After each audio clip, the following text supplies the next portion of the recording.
वो डॉक्टर भी था और डिक्टेटर भी, मॉडर्न भी था और एक्सट्रीमिस्ट भी, वेस्टर्न भी था और कातिल भी। वो दमिश्क की मस्जिद उमिया में टॉनी ब्लेयर के साथ खड़े होकर बड़ी बड़ी बातें कर रहा था।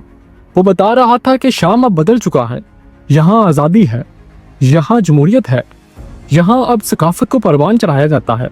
लेकिन इसके साथ साथ डेथ स्क्वाड की जानिब से शामियों के कत्ल को 9/11 की सर्विस भी करार दे रहा था।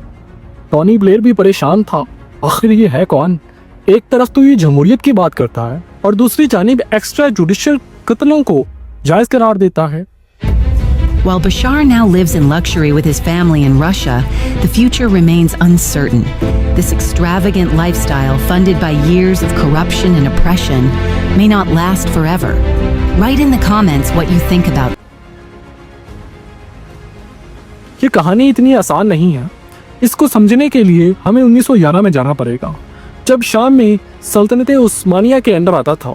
सल्तनत उस्मानिया के टूटने के बाद फ्रांस ने इसे अपनी कॉलोनी बनाया और फिर जंग अज़ीम दोम के बाद बरतानिया और फ्रांस ने मिलकर बतौर इसकी कॉलोनी चलाया। 1965 में बास पार्टी ने मिलिट्री कॉप के जरिए रेवोल्यूशन लाई और 1971 में हाफिजुल असद शाम के नए सदर बने। मगरबी अलाइज के जाने के बाद शाम ने तरक्की करनी थी, लेकिन शाम एक तारीखी दौर में दाखिल हुआ कि जो निस सदी तक शाम को तबाही के दहाने पर ला खड़ा किया। हाफिजुल असद ने शाम की तबाही में कोई कसर न छोड़ी। हाफिजुल असद एक ऐसा डिक्टेटर बनकर उभरा जिसने अपनी तरीक को शामियों के खून के साथ लिखा। हाफिजुल असद जिसने 5 लाख शामियों का कत्लेआम किया, ओपोजिशन की तमाम पॉलिटिकल पार्टीज को गिरफ्तार कर सरेआम मारा और सरेआम सजाएं दी। अब वो निजाम पर मुकम्मल तौर पर काबिज हो चुका था और उसके खिलाफ आवाज उठाने वाला कोई नहीं था। यानी अवाम को उसने गुलाम बना लिया था और अपनी ताकत के जरिए उसने पूरे शाम को कंट्रोल कर लिया था। उसके इक़्तिदार को और कोई खतरा तो नहीं था, लेकिन अब वो जिस्मानी तौर पर कमजोर होना शुरू हो गया। उसके 2 बेटे थे, एक का नाम बासिल और दूसरे का नाम बशार था। बशार का सियासत और फौज के साथ कोई लेना देना नहीं था।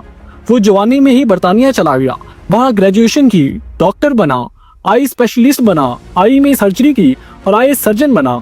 वो वेस्टर्न कल्चर से बहुत मुतासिर था, वेस्टर्न फिल्मों का दिलदादा था। उसने अपनी शादी भी वहाँ पे की। उसके अपने बाप से नजरियात बिल्कुल मुख्तलिफ थे। मॉडर्न माहौल में पलने वाले बशार का हाफिज के शाम से कुछ लेना देना ना था। हाफिजुल असद का भी इक़्तिदार का वारिस बासिल था, जो कि इंजीनियर था, घुड़सवार था, जंगजू था, जंगों में लटा रहा था और वही इक़्तिदार का वारिस भी था। लेकिन 1994 में एक कार हादसे में वो मारा गया। हाफिज को अपनी विरासत खतरे में महसूस हुई तो उसने बशार को लंदन से वापस बुलाया, उसको फौज में भर्ती करवाया। फौज में वो बतौर कर्नल भर्ती हुआ और फिर 10 जनवरी 2000 को जब उसके बाप का इंतकाल हुआ तो बशार की उस वक्त उम्र 34 साल थी। सीरियन आइन के मुताबिक सदर के लिए 40 साल उम्र होना जरूरी है। तो बस फिर पाकिस्तान की तरह शाम के आइन में भी तब्दीली करना आसान था। आइन को बदला गया और बशारुल असद को सदर बनाया गया। जब बशारुल असद सदर बना तो लोगों में एक उम्मीद की किरण जागने लगी। सबका ये ख्याल था कि लंदन से पढ़ा हुआ वेस्टर्न कल्चर से मुतासिर ये शख्स शाम की तकदीर बदल देगा, इज़हार आज़ादी राय कायम करेगा। उसकी तरजीहात शाम के मुआशी पॉलिसीज होंगी। वो शाम में डेवलपमेंट करेगा, ह्यूमन डेवलपमेंट करेगा, लोगों की तकदीर बदलेगा। और इसी तरह की उसने कुछ बातें भी की। उसने फ्रीडम की बात की, उसने मीडिया की आज़ादी की बात की। मीडिया की आज़ादी का सुन के तो शाम के लोग खुशी से निहाल हो गए। उन्हें लगा कि अब दौर बदलने वाला है। कुछ लोगों ने तो इसे सीरियन स्प्रिंग का नाम भी दिया, यानी कि शाम की बहार का नाम दिया गया। बशार की बेगम अस्मा ने अ रोज इन द डेजर्ट के नाम से मैगजीन जारी की, लेकिन किसी को नहीं मालूम था कि इस रोज यानी इस गुलाब की सुर्खी शामियों की खून से भरी जानी है।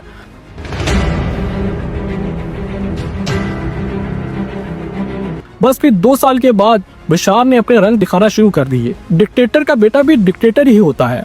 उसने सबसे पहले जो अपने पॉलिटिकल ओपोनेंट्स थे उनकी गिरफ्तारियों का सिलसिले का आगाज किया। जो भी हुकूमत के खिलाफ आवाज बुलंद करता उसे गिरफ्तार करके जेल में डाल दिया जाता। उसने जुल्म सितम का वो बाजार गर्म किया कि शायद आज के दौर में हिटलर और नेपोलियन भी शर्मा जाते। उसने पूरे निजाम पर ताकत के जरिए कब्जा जमाने की कोशिश की और कब्जा जमाने में भी कामयाब हो गया। लेकिन 2011 में तुनिसिया में जब एक सब्जी फरोश ने अपने आप को आग लगाई तो एक ऐसी चिंगारी परखी जिसके शोलों की लपेट में पूरा अरब आ गया। तुनिसिया से चलने वाला यह Arab spring Lebanon, Iraq, Morocco Egypt से होता हुआ शाम में भी आया। लोग सड़कों पर निकल आए, लोगों ने डिक्टेटर के खिलाफ आवाजें बुलंद करना शुरू कर दी। लेकिन बशार तो बरसों से डिक्टेटरशिप देखता आया था और उसका इसमें बहुत ज्यादा तजर्बा था। उसने बगावत को कुचलने के लिए ताकत का इस्तेमाल किया और ताकत का भी बेदरेग इस्तेमाल किया। उसने तमाम मुजाहिदीन पर सीधी गोलियां चलाई, जो पाए निकलता उसको गिरफ्तार कर लिया जाता। यहाँ तक कि छोटे बच्चों को भी गिरफ्तार कर लिया जाता। छोटे बच्चों को गिरफ्तार करके जब जेलों में डाला जाता, उनके वालिदैन जाते तो उनको कहा जाता कि जाओ और नए बच्चे पैदा कर लो, ये तुम लोगों को वापस नहीं मिलेंगे। बशार ने जुल्म की एक ऐसी दास्तान लिखी कि जिसकी तारीख में मिसाल नहीं मिलती, और शाम को एक ऐसी सिविल वॉर में धकेल दिया जो 13 साल तक जारी रही। यह सिविल वॉर बाद में प्रॉक्सी वॉर में जाके तब्दील हुई। मुजाहिरीन को तुर्की, अरब ममालिक और अमेरिका की सपोर्ट हासिल थी, जबकि बशारुल असद के कंधों पर रशिया और ईरान बैठे थे, और 13 सालों तक ये प्रॉक्सी वॉर जारी रही। 2019 में अमेरिका की जानिब से बशारुल असद पर केमिकल वेपन्स के इस्तेमाल का भी इल्जाम लगाया गया। कौमी मुत्तहिदा की जानिब से प्रेशर बढ़ा तो बशारुल असद को केमिकल वेपन से दस्तबरदार होना पड़ा। कहानी में टर्निंग पॉइंट 7 अक्टूबर 2023 के हमास के हमलों के बाद आया। जब हमास ने इसराइल पर अनएक्सपेक्टेड अटैक्स किए तो हिजबुल्लाह के बहुत सारे लीडरान मारे गए, और दूसरी जानिब रशिया यूक्रेन वॉर में मसरूफ हो गया। तो अब बशारुल असद का कुछ हमायती नहीं रहा था। बस मौके की मुनासिबत को देखते हुए हिज़्ब इख्तिलाफ तहरीर शाम ने शाम के मुख्तलिफ इलाकों पर हमले शुरू कर दिए।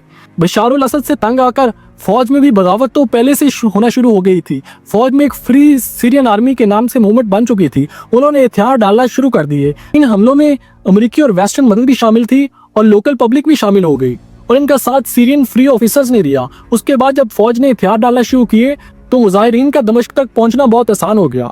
बस हालात की नज़ाकत को देखते हुए बशारुल असद ने उड़ान भरने का फैसला किया और वो रशिया चला गया। मॉस्को में जाकर उसने पनाह ली और शाम पर 24 साल बशारुल असद की डिक्टेटरशिप का खात्मा हुआ। बाद में सुनने में आया कि मॉस्को में बशारुल असद को जहर भी दी गई है, और आजकल बशारुल असद अब अपनी पुरानी तरीन यानी कि आंखों का इलाज करना शुरू कर दिया और तिब के प्रोफेशन को अपनाया हुआ है। शाम को एक ऐसी प्रॉक्सी वॉर में धकेल गए हैं जहाँ पर इतनी ज्यादा डिवीजन है कि स्टेबिलिटी नहीं आ सकती। 3-4 मुख्तलिफ ग्रोहों में अभी तक भी सिविल वॉर जारी है और हर कोई शाम पर अपनी हुकूमत कायम करना चाहता है।